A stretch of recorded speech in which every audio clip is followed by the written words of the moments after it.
Ya. Ya, selamat pagi sahabat PMI. Pada podcast pagi hari ini kita ditemani oleh narasumber kita yang selalu tersenyum.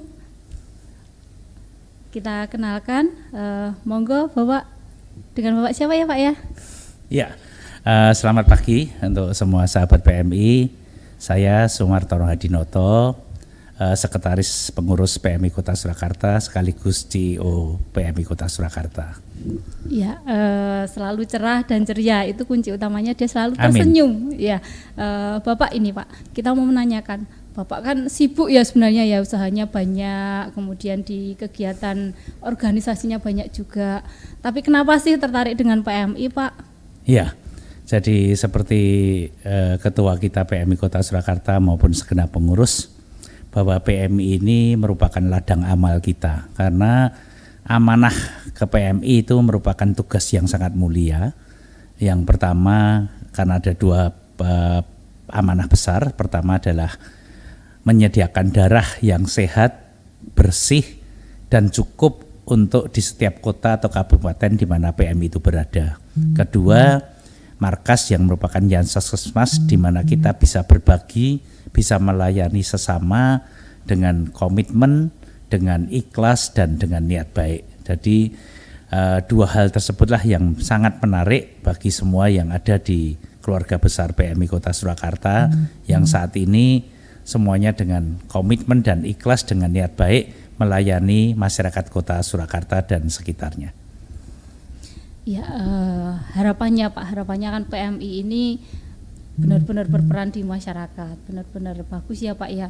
Upaya-upaya apa sih Pak yang dilakukan, terutama Bapak kan sebagai CEO dan pengurus ya Pak ya, sekretaris juga. Upayanya gimana sih biar benar-benar PMI ini meyakinkan ke masyarakat PMI ini benar-benar amanah, benar-benar tadi sebagai ladang amal, seperti itu menunjukkannya bagaimana ya Pak ya? Iya, ini perlu proses karena segala sesuatu tidak bisa instan. Nah, proses ini tergantung dari komitmen semua yang ada di PMI. Pertama, kepercayaan. Trust atau kepercayaan ini sangat luar biasa. Jadi sejak kepengurusan kami yang 3 periode yang lalu, 15 tahun yang lalu, kami melakukan open management di mana keuangan kami betul-betul bisa diketahui segenap keluarga besar PMI, bahkan sampai Pak Satpam pun kalau ingin melihat keuangan PMI bisa melihat bagaimana arus keluar masuk keuangan PMI dan bagaimana pengurusnya apakah menerima sesuatu di PMI, ini yang bisa dipercaya oleh masyarakat Solo dan sekitarnya. Kedua, tadi komitmen dan keikhlasan kita untuk menerima amanah menyediakan darah. Berkat dukungan dan kepercayaan masyarakat, sekarang PMI Kota Surakarta yang merupakan kebutuhan darahnya nomor 3 terbanyak di Indonesia setelah Jakarta dan Surabaya, ternyata selalu tercukupi.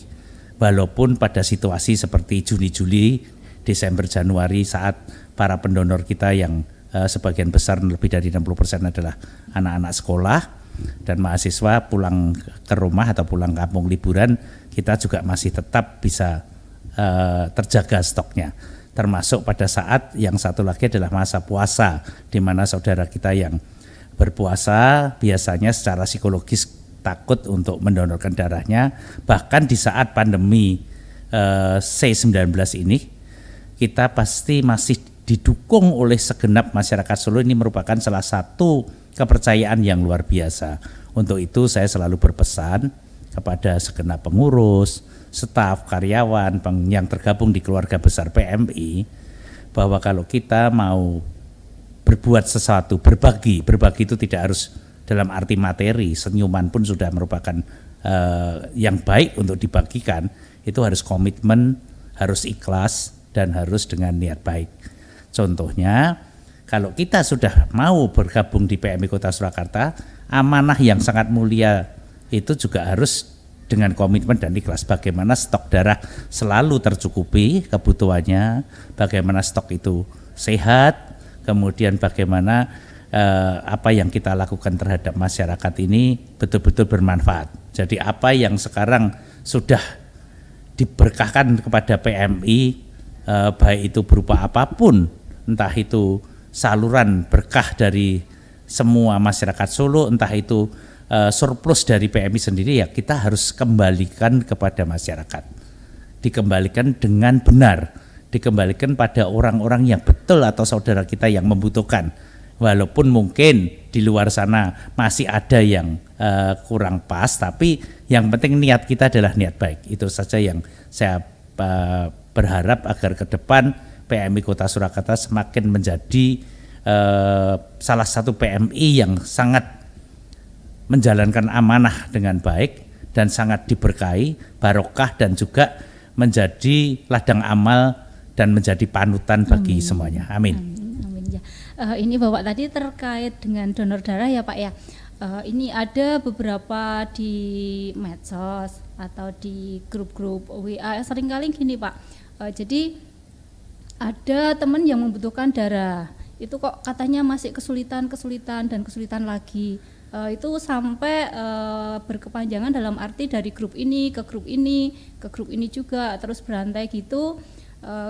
Infonya stoknya kosong, tidak ada darah. Apa benar sih Pak seperti itu, gimana ya, Pak ya? Jadi ini menjadi PR kita bersama PMI Kota Surakarta, bahwa beberapa hal pada waktu 15 tahun yang lalu saya bergabung di PMI, masih pertama, kenapa orang menyumbangkan darah, mendonorkan darahnya gratis, kalau butuh darah kok berbayar? Itu satu pertanyaan yang sering terjadi. Kedua, biaya yang dibayarkan kok berbeda-beda. Kemudian ketiga, yang terakhir adalah sampai hari ini masih ada orang berpikir stok darah PMI kosong atau tidak ada stoknya. Ya. Yang pertama, berbayar ini sudah mulai banyak yang tahu, walaupun masih 1-2 orang kurang mengerti, yaitu yang dibayar adalah biaya proses pengolahan darah, mulai dari kita pendonor masuk ke PMI atau mendonorkan darahnya, diperiksa HB-nya, diperiksa golongan darahnya, tensi, kemudian diperiksa yang lain-lain, setelah itu diambil darahnya dengan kantong darah, dan setelah itu diperiksa kesehatan darahnya, yaitu IMLTD, inspeksi menular melalui transfusi darah, 4 penyakit menular, hepatitis B, C, VDRL, dan HIV. Kemudian setelah itu bisa dibagi-bagi, diproses untuk menjadi komponen darah, dan yang terakhir uji serasi bagi darah pendonor yang dicocokkan dengan darah pasien. Nah, ini semua termasuk di dalam BPPD atau biaya proses pengolahan darah. Itu yang dibayar oleh pasien, bahkan sekarang tercover BPJS. Yang kedua tadi yang saya sampaikan, kenapa biaya darah beda-beda. Dahulu orang kalau dalam keadaan PMI kekurangan stok atau tidak dapat mencukupi kebutuhan darah yang dibutuhkan oleh kota atau kabupaten, selalu pasien atau keluarga pasien mengirimkan donor. Nah, pada waktu mengirimkan donor, banyak yang mereka cek dulu, uji serasi dulu apakah darah pendonor yang dibawa oleh pasien atau donor pengganti ini cocok dengan pasiennya. Sehingga semua perlu biaya.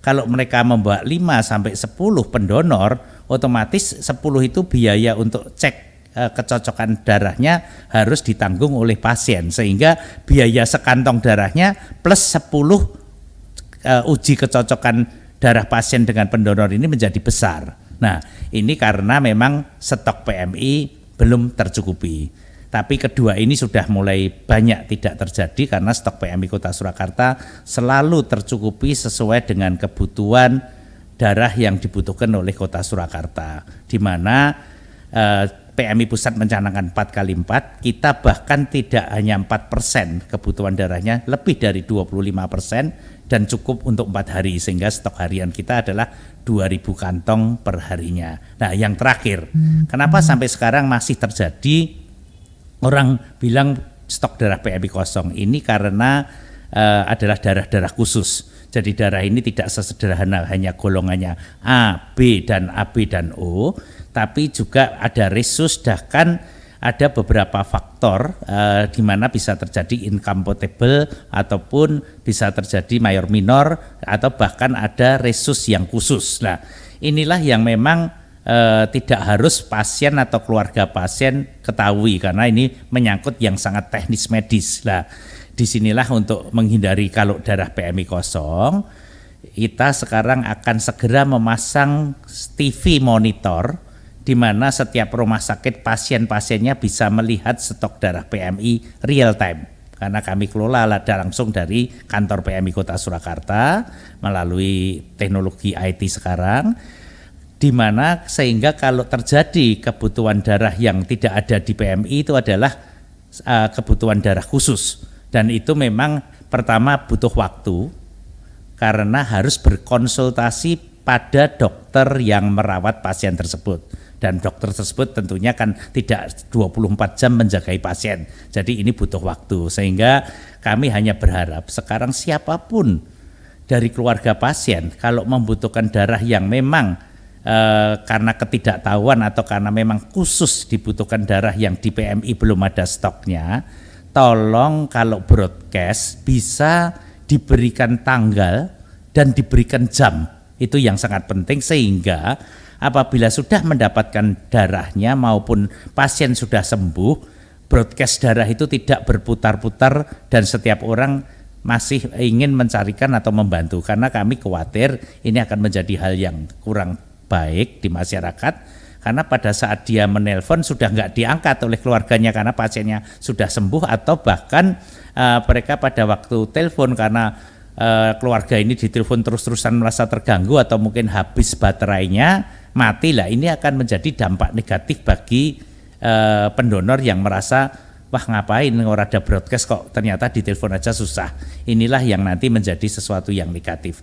Jadi sekali lagi kami berharap kepada keluarga pasien yang membutuhkan darah-darah khusus atau darah-darah yang mungkin di PMI belum ada stoknya atau menunggu proses, mari silahkan broadcast dengan bijak, dan mungkin bisa cek awalnya ke PMI Kota Surakarta yang kami punya komitmen tadi, seluruh keluarga besar PMI, kami akan membantu kebutuhan darah sesulit apapun, karena PMI Kota Surakarta sangat dipercaya masyarakat Solo dan mempunyai database pendonor yang cukup banyak.